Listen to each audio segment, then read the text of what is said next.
Dear friends of the oceans, today we have reflected on ocean life and livelihoods all around the globe. The discoveries we have witnessed, the people we have met, the images that we have seen, and the issues that we have discussed are proof that the ocean touches us all, whether one lives on the coast or has never seen the sea. And as Dr. Sylvia Earle reminded us earlier today, the ocean is part of our shared past and common future. And it is the responsibility of us all to care for it so that the next generation can benefit from the ocean as much as we have. This is a task that we have to accomplish together. The nature of the ocean as a shared space with shared resources and common challenges compels us to cooperate across borders, regions, and sectors. Only by working together can we hope to resolve the challenges facing marine life, whether it is halting ocean acidification, protecting marine areas, or ensuring sustainable fisheries, to name but a few. And only by cooperating can we improve the livelihoods of the men and women that rely on the ocean for food, work, and shelter. Cooperation is one of the driving principles of the United Nations Convention on the Law of the Sea, the global treaty that sets out the legal framework within which all activities in the oceans and seas must be carried out. My office, through its Division for Ocean Affairs and the Law of the Sea, serves as the Secretariat of the Convention. And this means, among other things, that my office assists with the better understanding of that treaty and its implementing agreements in order to ensure their effective implementation and that it facilitates many of related processes convened by the General Assembly. Sometimes referred to as the Constitution for the Oceans, the Convention is permeated by the spirit of mutual understanding and cooperation. The historic significance of this convention as an important contribution to the maintenance of peace, justice, and progress for all peoples of the world cannot be underestimated. All issues relating to the law of the sea, from the conservation and management of living resources to the protection and preservation of the marine environment, have to be addressed as a whole. And this is a joint responsibility of all actors, from developed to developing countries, coastal and landlocked states, as well as international organizations. Within the United Nations system, my office cooperates closely with relevant organizations of the United Nations system and the International Seabed Authority under the umbrella of UN Oceans. Members of UN Oceans meet regularly to strengthen their collaboration and to share experiences and best practices on how to better assist states and other stakeholders on ocean-related matters. I have the honor to serve as focal point for UN Oceans together with my Division of Ocean Affairs and Law of the Sea. Acting as one, the members of UN Oceans work on all ocean issues that we have come across today and many more. It would take at least another day to tell all of these stories. However, we will sample some of them today to illustrate the impact of the work of the United Nations system on ocean life and livelihoods. I will leave it to my colleagues to introduce the organizations, but I wish to express my deep gratitude to all of those who have participated in this segment, as well as all other UN Oceans members for their cooperation and commitment to the ocean. Thank you very much and happy World Ocean Day.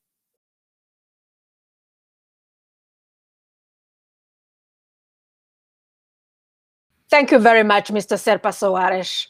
My name is Alice Hichu-Burundi, and I am a senior legal officer with the Division for Ocean Affairs and the Law of the Sea, DOALOS. And I am Bart Smeduizenkunst, a legal officer at the division. At DOALOS, we work on a wide variety of coastal and ocean-related matters at the United Nations, from helping states delimit and manage their maritime spaces, to providing technical assistance and capacity-building activities, and from facilitating treaty negotiations to preparing the World Ocean Assessment. Indeed, the World Ocean Assessment is an important example of how we contribute to the understanding of the ocean. It is the only ocean assessment which addresses the three pillars of sustainable development: the environmental, economic, and social. As we will see in this first video, the newly released assessment points to some major findings for us all to take note of.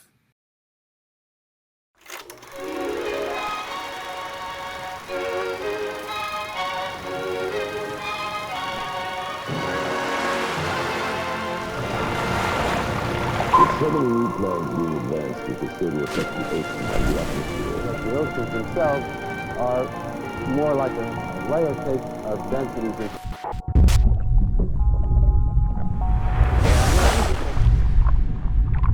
As you see on this chart.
In all our work, we collaborate closely with colleagues from around the world.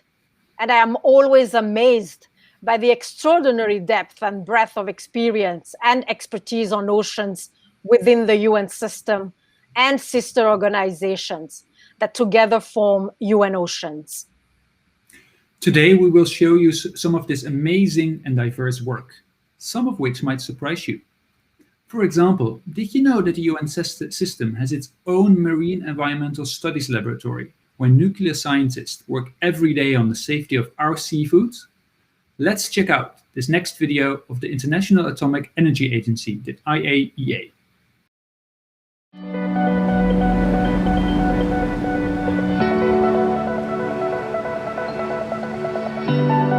In Monaco, scientists at the IAEA's environmental laboratories are conducting research to better protect our coasts and oceans and to ensure the safety of seafood.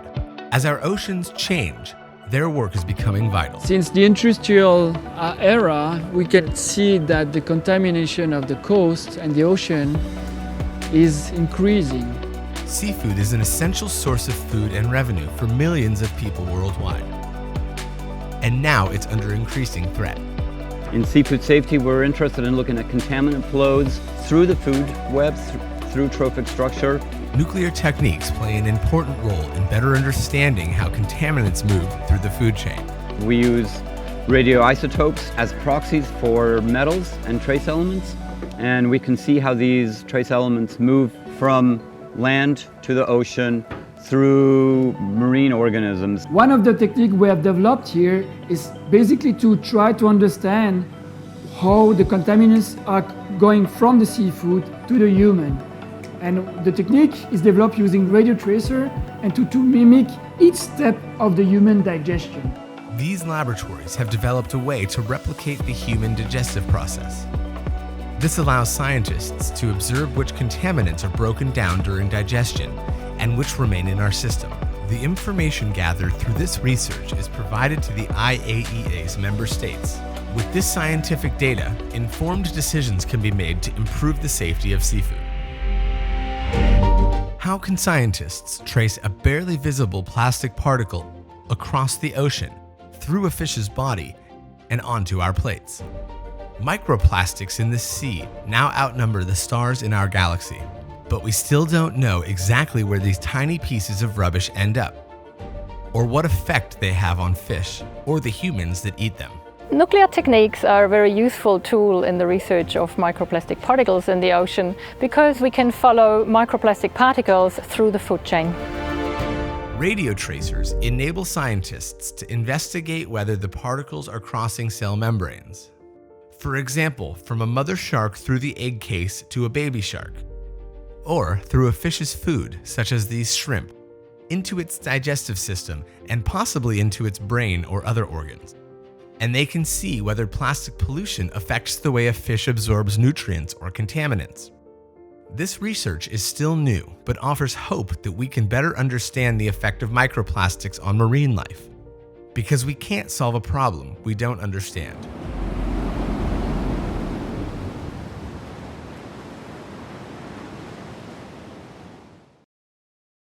As a lawyer, I am intrigued by the thought that some of our colleagues are using nuclear technologies to protect our food and our environment.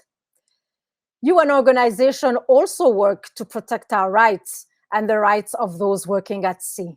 Let's take a look at this short video by the International Labour Organization, ILO. The ocean is a workplace. 2 million seafarers make their living from it. 40 million fishers are engaged in capture fishing, and another 20 million people in aquaculture, and millions more in coastal tourism. Adopting sustainable labor practices is essential. More than 80% of world trade is carried by sea. Seafarers spend months away from their families and friends. Work aboard a ship is difficult and often dangerous. During the COVID-19 pandemic, thousands of seafarers have been stranded on ships for months, some for more than a year, unable to return home. Others have not been able to join their ships. The ILO has worked with shipowner and seafarer organizations, as well as the International Maritime Organization and others, to find solutions. The central tool for ensuring decent work for seafarers is the Maritime Labour Convention 2006. This convention sets out seafarers' rights to decent conditions of work. It gives us a high awareness for the crew members to have a decent accommodation, for our salaries, for our wages, repatriation, sickness, and then hospitalization, which we can get from our companies. According to the convention, states must ensure that all seafarers enjoy fundamental rights at work, and that laws are put into place on recruitment, working time, wages, food, living conditions, health and safety, welfare, and social protection. Fish makes up 17% of humanity's protein intake, meaning fishers play a vital role in worldwide food security.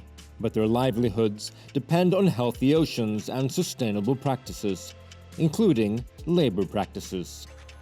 Most enjoy good working conditions, but too many work in hazardous or abusive environments, some facing forced labor, child labor, violence, and abandonment. Siempre accidentes pequeños, más grandes. Aquí, en este, por desgracia, ya tuvimos pequeños y grandes. De hecho, hemos perdido un compañero. Y es así la vida.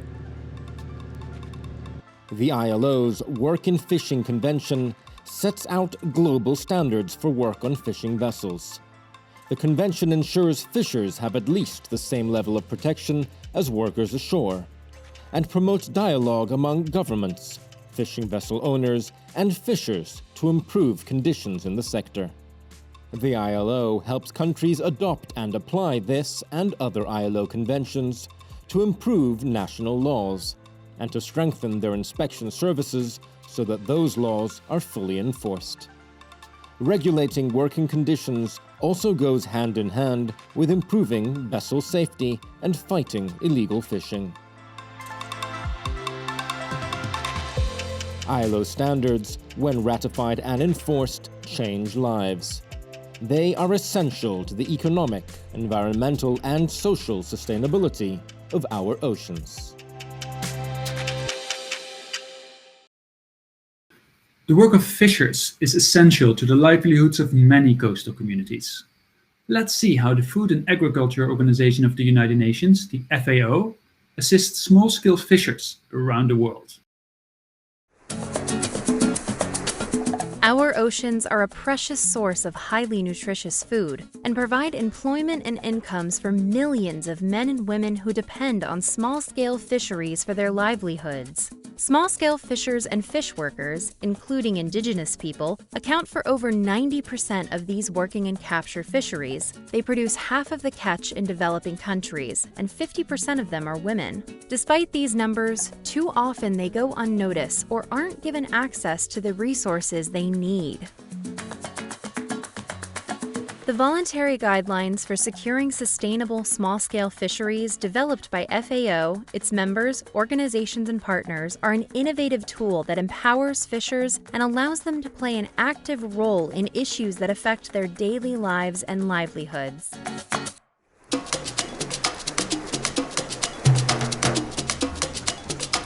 In Costa Rica, the guidelines have proven to be key to the sustainability of the small-scale fisheries sector, highlighting the valuable contribution of small-scale fisheries to the eradication of hunger and poverty. The guidelines have also helped small-scale fishers and mollusk harvesters to access resources.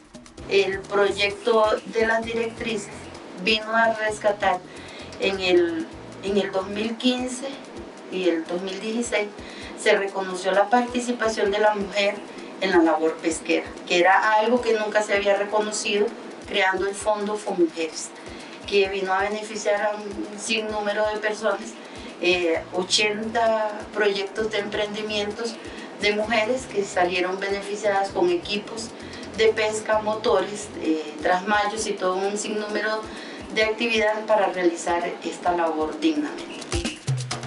Small-scale fisheries serve as an engine for the local economy in Costa Rica. The guidelines are providing coastal communities with the right tool to voice their rights and improve their lives and livelihoods.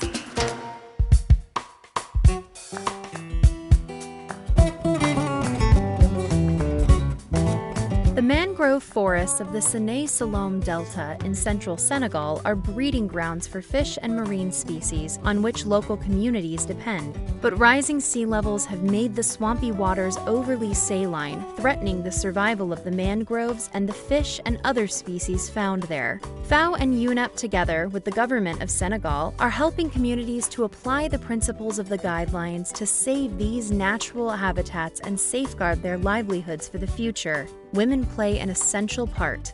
They do the cleaning, the on-growing, the marketing, and are in control of the whole value chain. Loolu mën naa am ñun sax dañ ci nekk di sàmm ndax man mii di wax ak yow am naa benn pilaweur boo xam ne bu ma ko solee bu ma ànd ak jigéen ñi kenn du dagg mangaro kenn ñemewu ko bi jàpp doomu yoxos bi sax boo ko daggee ma dal si sa kaw kon kooku xam ne lan mooy njëriñ lépp lu ñuy liggéey fii ci biir mangaro bi lañ koy dugal.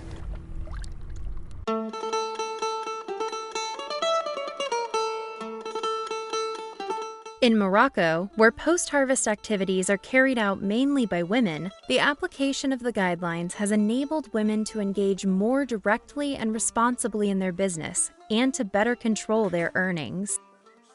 جاتني فكرة خدمتي هذه الشبكة جا واحد الإنسان قال لي أنتينا خدامة هذه الشبكة نعملوا واحد تعاونية خاص النساء الشبكة صافي عملت هذه الشبكة دخلت معايا شحال د الأخوات حتى هما كيخدموا معنا الشبكة وزعما ماشي مزيان عملنا هذا اليوم من واحد الامتحان شي 5 خرجوا مزيان زعما بالصنعة ديالهم مزيانة تقدر تعطي لهم هذه الشبكة ياخذ خدمة واحدة. Small-scale fisheries are the lifeblood of many coastal communities and the social, economic, and cultural engine of their livelihoods. Ensuring their rights is the best way to empower them today and build a better future tomorrow. The International Year of Artisanal Fisheries and Aquaculture 2022 will be an opportunity to value the contribution of small-scale fisheries to sustainable development. Small-scale fishers and coastal communities are particularly vulnerable to changes in the climate. Improving our understanding of the complicated relationship between the ocean and our climate, the weather, is crucial to safeguard life and livelihoods, as we will see in this video on the work of the World Meteorological Organization.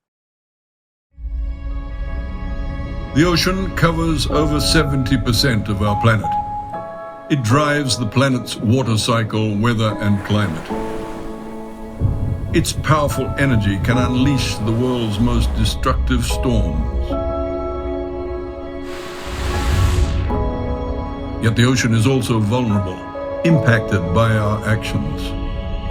The ocean absorbs over 90% of the heat trapped by increasing greenhouse gas emissions, warming the water and leading to marine heat waves, melting ice and sea level rise.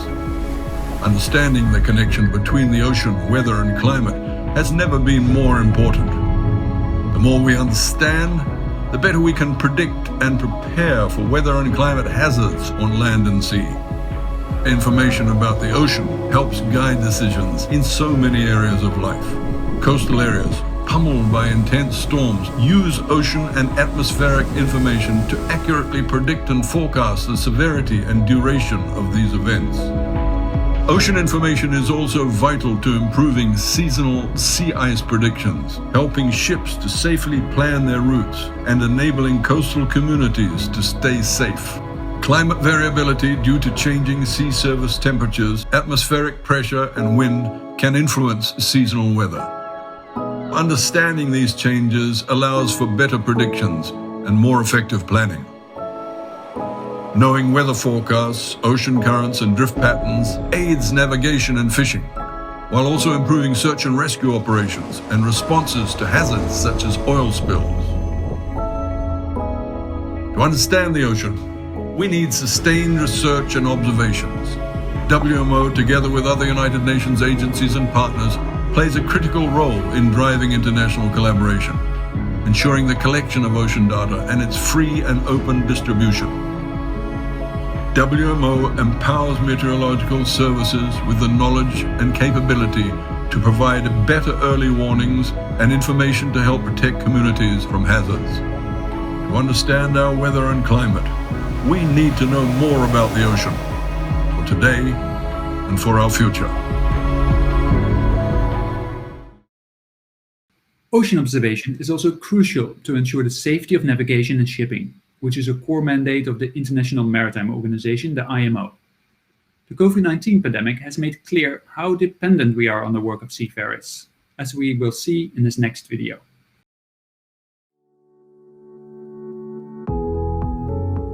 The oceans are home to hundreds of thousands of species, but they are also essential for lives and livelihoods above sea level.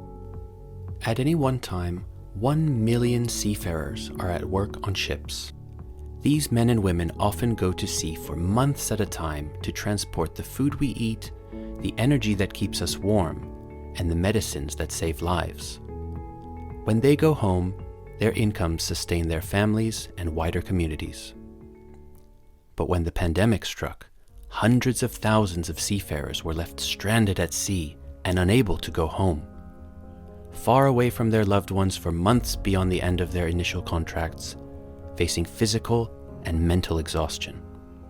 The longer you stay out there, the more fatigue you get physically. The hours start to add up. The weeks and months start to add up. None of us signed up for that. We wanted to go to work, do our bit, and then come home. We didn't sign up for this sort of what felt like an unwanted prison sentence, an unjustified prison sentence. IMO acted decisively.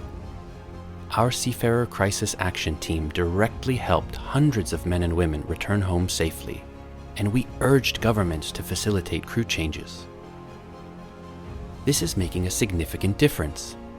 As more countries responded to IMO's call, the number of stranded seafarers has gone down, from a peak of 400,000 in November 2020 to 200,000 in March 2021. And we continue to work with other UN agencies, such as the International Labour Organization, to ensure seafarers' rights are respected, allowing them to work safely and keep supply chains going for all of us. Seafarers are not the only ones to call the ocean their workplace. Across the world, millions of fishers rely on resources from the sea, but their profession is one of the most dangerous on the planet. It's a matter of life and death, really, that over 20,000 people lose their lives at sea every year because of the unregulated state of the fishing industry. To make the profession safer, IMO is supporting countries to ratify and implement a set of international rules on the safety of fishing vessels, known as the Cape Town Agreement. So far, around 50 states indicated their intention to ratify the treaty. When the agreement enters into force, it will improve the safety of life at sea and help fight illegal, unregulated, and unreported fishing, therefore protecting the resources at the heart of those lives and livelihoods. To protect livelihoods above sea level in the long term, we need to preserve life underwater. IMO regulations have cut oil spills from ships and stopped ships from offloading plastic into the sea. IMO is also leading a series of projects to preserve the marine environment, protect biodiversity, and limit the spread of invasive species.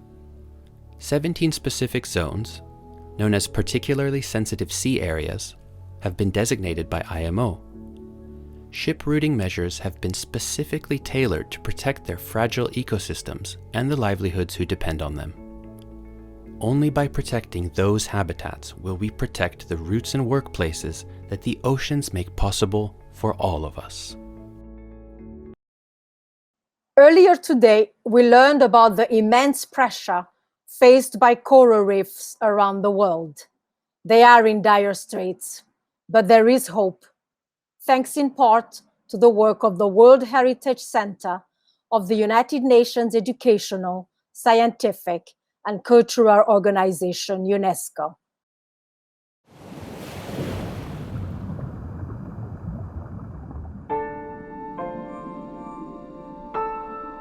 The UNESCO World Heritage List includes 29 coral reef systems, sites of outstanding universal value that are protected as part of the common heritage of humanity. They're unique treasures among everything we see in the oceans, but at the same time they support entire livelihoods. They support local communities, indigenous communities. Those coral reef systems, they're invaluable to humanity. Today, climate change threatens the existence of coral reefs and the people who depend on them. Scientists predict that all World Heritage listed reefs will experience bleaching twice per decade by 2040, leaving no time for them to recover in between, spelling disaster for those who depend on the reefs. UNESCO, in partnership with the Great Barrier Reef Foundation and a diverse set of global partners, joined together to develop the Resilient Reefs Initiative and appointed chief resilience officers at 4 initial reefs. In Australia, Joel Johnson is the first resilience officer for a UNESCO Marine World Heritage Site. Resilient Reefs is a global program that's aimed at finding local solutions to these really tricky issues like climate change and overfishing and pollution that are affecting our coral reefs. Joel brings scientists, coastal community members, government and businesses together to create a joint strategy for the future of their reef. The goal of the Resilient Strategy is basically to engage really broadly with a wide range of stakeholders to really understand what the key dynamics are between those groups and how those dynamics affect reef health generally. Together, they identify threats and risks to their local reef and create a plan to ensure the reef is as resilient as possible to help it withstand climate change. Good to see all the faces from all over the world. I hope you're enjoying your... Resilient Reefs really recognises that healthy coral reef ecosystems rely on healthy communities. In Belize, Beverly Wade connects with Belizean stakeholders. Tourism is the #1 income earner in Belize. 8 out of every 10 persons that comes to Belize engage in some sort of marine activities, whether it's fishing, whether it's snorkeling, whether it's diving. Our reef is a part of who we are, our identity, our culture, and our heritage. The Resilient Reefs Initiative is not about solving the global climate problem, but about building local resilience to inevitable change that is already happening. We're all doing the best we can in our individual countries, but this project gives us the opportunity to come together and to learn from each other, not reinvent the wheel, to find out that somebody may have already solved a problem that we have. The futures of the world's ecological and human systems are deeply interconnected. Protecting nature means protecting people.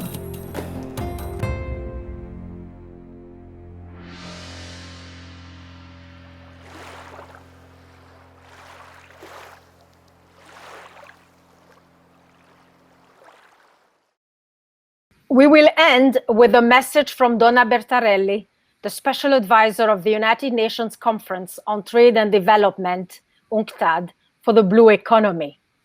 We hope that this brief sample of the work we do with colleagues around the world has given you a better sense of how the United Nations is working to help enhance ocean health, governance, and sustainability. Indeed, thank you very much for watching, and many thanks to all who have contributed to this segment. And now let's hear from Ms. Bertarelli, a philanthropist, ocean conservation advocate, and an entrepreneur, and also the fastest woman to sail around the world. Thank you. My name is Donna Bertarelli. I am the UNCTAD Special Advisor for the Blue Economy.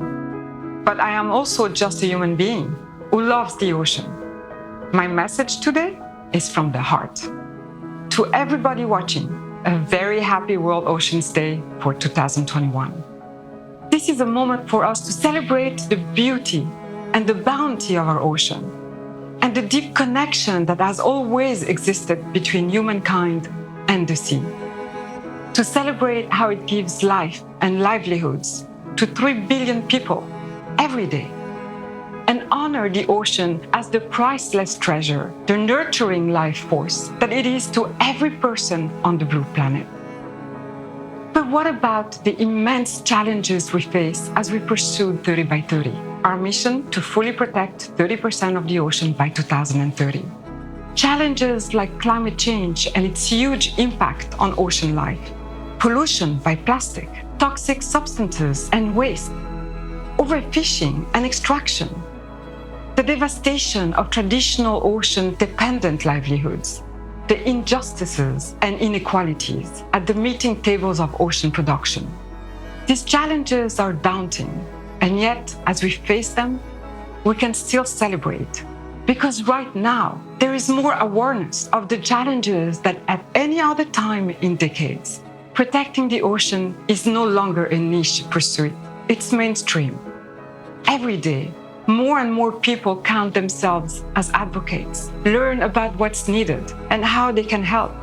And then there are the professionals and the experts, and those, especially indigenous people and women, who have dedicated their lives to building the blue economy, finding sustainable, regenerative ways for humans to live and work with the ocean. The world's ocean is vast. Its connection with us is intricate. The issues are complex, but we're coming together with a simple goal. We must pull off the great balancing act between production and protection. And today we celebrate the achievements that are already proving that it's possible. We're seeing that profit does not have to come at the expense of marine ecosystems. or human health that the blue economy can be successful because marine protected areas are respected. I am a lover of the ocean. I am a lover of humanity. On World Oceans Day 2021, join me in celebrating the simple truth that guides us all. When the ocean thrives, so does humanity.